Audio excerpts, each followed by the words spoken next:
Dahan-dahan. Finally, makakauwi na ako galing ospital. Akala ko kasi tatagal ako ng 1 linggo. Sa gawin mo lang sinasabi ng doktor, bibilis yung recovery mo. Pero bulag na ako sa isang mata. Kasi ngayon lang inapala mo eh. Sa tindi ng galit sa'yo ni Amira. Kinumpronta ko siya pagkatapos ng ginawa niya sa'yo. Yung sinasabi siya na sinisikreto mo daw.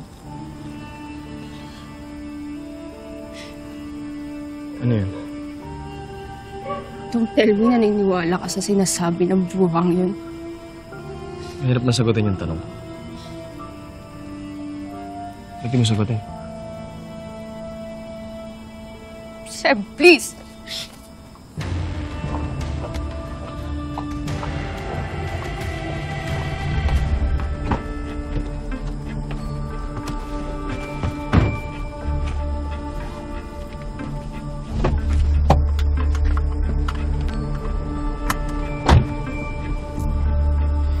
Huwag mo akong bigyan ng dahilan para pagdudahan ka.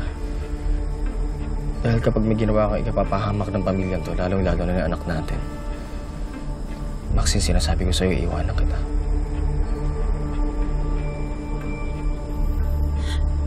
Sa pang pagsisinungaling mo, iiwanan talaga namin ikaw ni Joel.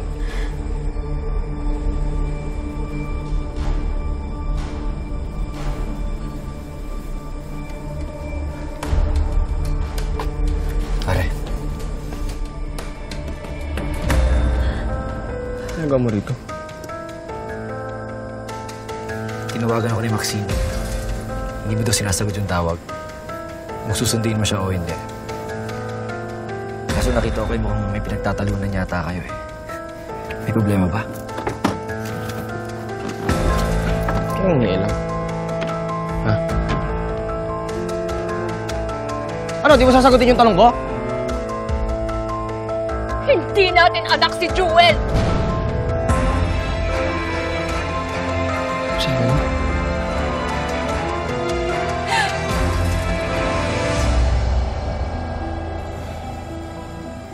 Di ba nagbuntis ka?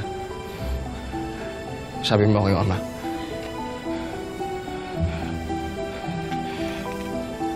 Tapos sabi ko gusto kong panindigan yung bata. Tapos bigla ka nang wala. Pagbalik mo kasama mo na si Joel, di ba sabi mo anak natin?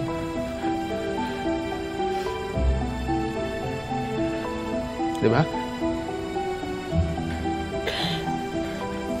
I'm sorry, Seb.